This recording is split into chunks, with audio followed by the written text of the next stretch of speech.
And now for the news and the network's reviews, MSN News.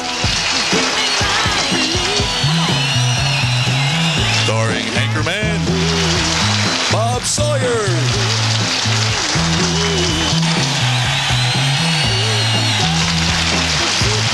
And co-anchor, Phil Matthews.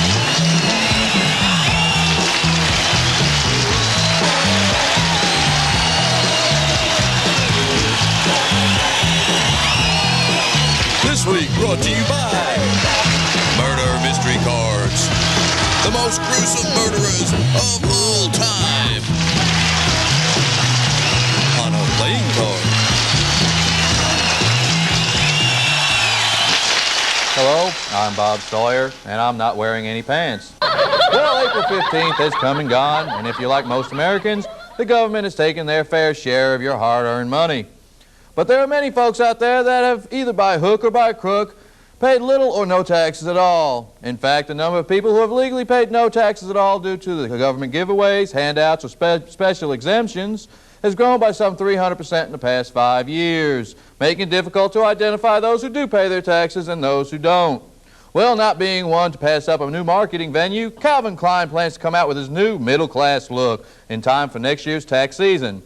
Originally, the screw was attached to the seat of the pants, and although it was a more accurate depiction of the middle class, it was changed to a headdress because it was also almost as painful. And speaking of painful, here's Phil. No, I want to marry you, but I feel like blood test ought to come back first. Look, I gotta go. Hi, I'm Phil Matthews, and of course you're not. In Little Rock, Arkansas, Jim Guy Tucker, who is acting governor while Bill Clinton is on the presidential campaign trail, was involved in an auto accident which left 2 people injured. Using his years of training under Clinton, here we see Lieutenant Governor acting again, waving to police officers as he acts as a passerby who only saw the accident. He almost got away with the charade, but Officer Bobby Joe Herndon quickly saw through his clever ruse. Said Herndon, he's pretty slick, all right, but he's no Slick Willie. Bob? And speaking of Slick Willie, all while Bill Clinton proves once again that the lips are quicker than the eye. Here we see the old slick one making political points with comedian John Ritter, and also skillfully making time with Ritter's date. It happened so fast, Ritter never had time to even drop his smile. Well, the truth is finally out, and like Betty Ford, who had a drinking problem, First Lady Barbara Bush also has a compulsory addiction she has kept skillfully hidden from the American public for years. The ever-present eye of the MSN News team caught fast Babs Bush as she does the happy dance after annihilating yet another 12-year-old. Hustling community centers has become like eating peanuts. You just can't eat one, the First Lady says. There's nothing more exhilarating than to watch a child sweat as he loses his lunch money. The gambling grandma will be spending the next 4 months in an intensive detox at the Minnesota Fats home for billiard-holics. Presidential hopeful ex-California Governor Jerry Brown released the results of his countrywide study that he's been privately doing while on the presidential campaign trail. According to Brown, he's found that there are more Americans in this country than any other country in the world. He went on to say that being governor of California prepared him for many strange things, but this was definitely a new one. And in a related story, reports are being made of wild parties, loose women, drugs, and rock and roll at the governor's mansion during the Brown administration. The confidential source reported that Brown also burned his draft card, was a roadie for Jimi Hendrix at Woodstock, and was the unknown assailant in the grassy knoll back in '63 in Dallas. This photograph was inadvertently taken of the unknown informant boarding a private jet by an amateur stare photographer.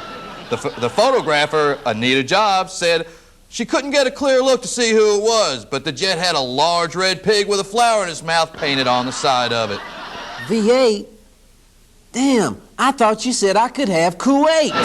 This week on the Sunday morning talk show, Beat the Bush, Republican hopeful Pat Buchanan blasted his Democratic nemesis, calling Clinton a disgrace and saying that in 35 years of marriage, he'd never once had an affair or even thought about having sex with another woman.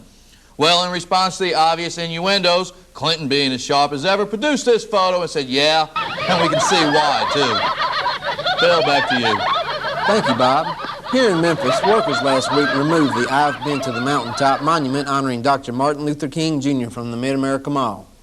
The abrupt removal was ordered when it was discovered that Dr. King had not actually been to the mountaintop, but in fact, it was only just another dream. Bob? Thank you, Phil.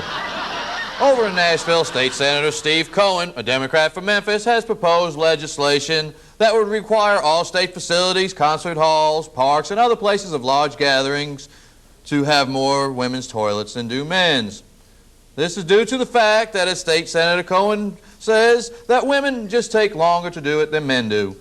In other efforts to reduce the long lines from the women's facilities, lawmakers are proposing removing such luxuries as the customary lounges, wet bars, pedicures, manicures, and the most time-consuming of all, the Chippendale dancers. We here at the MSN News poll did a scientific poll of over 1,000 women here in the Memphis area to get their reaction to the proposed plan. 95.7% said that they'd just rather wait in line. Phil, back to you. Bob? Thank you, Phil. And on the national weather scene, it appears like most of the Northwest will be yellow, while the majority of the Southeast will be red. Numerous number lines, arrows, as well as several H's and L's will be scattered across the country. In the extended forecast, things could change. Now here's Phil with today's sports brief. Phil? Thank you, Bob. Now in baseball news, the Royals' Mike McFarland and Oakland A's Lance Blankenship give a new meaning to the word seventh inning stretch when they were fined $1,000 each for playing Twister at second base during the boring seventh inning. Bob? Over in Wall Street today, the Xerox company has successfully completed its hostile takeover of the Wurlitzer Company. Spokesmen for Xerox say the newly acquired technology has already helped make a major breakthrough in their newest product, the first man-made reproductive organs. Phil? Bob? And on a sad note, child actor and world-renowned business tycoon Pokey the Pony died in his sleep last night at his $10 million Malibu ranch. Doctors report that Pokey had been suffering from acute hay fever several years, and that the latest algae season was the straw that broke the camel's back. Pokey was best known for his part as the perky sidekick in the 1960s children's television program, The Gumby and Pokey Show. Fellow co-workers from back in the old TV days say that the old Pokester, as they affectionately called him, was a very stable kind of guy and could always be counted on to be the one to horse around back at the studio. In the mid-1960s, Pokey left the big screen to pursue his fortune on Wall Street. When, sick with a cold, he was beaten out by a nose for the part of Mr. Ed because at the audition, he was just a little horse. Pokey is survived by his wife and 2 daughters.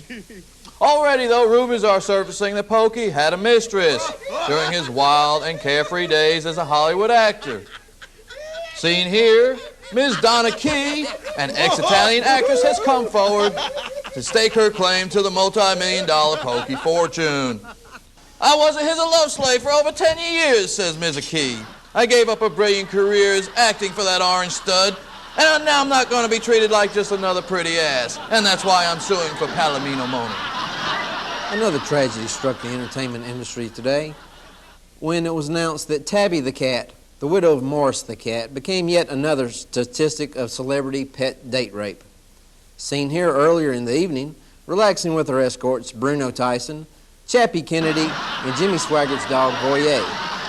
In an MSN exclusive interview, Miss Cat said things got way out of paw when Chappie wouldn't stop his advances, even though she yelled, "Chappie, quit it! Chappie, quit it!"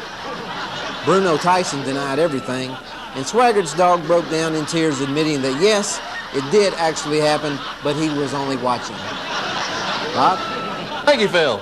And on a closing note, a health tip from the MSN News staff. Doctors report that the high sugar content of the coated fibers that are left in your teeth after eating fresh pineapples can cause major tooth decay. So remember, floss thoroughly after every 10 pineapples. Well, good night. And if it's the news you're after, Change the channel. We're out of here. Thank you. Have a good evening. This has been an MSN News presentation.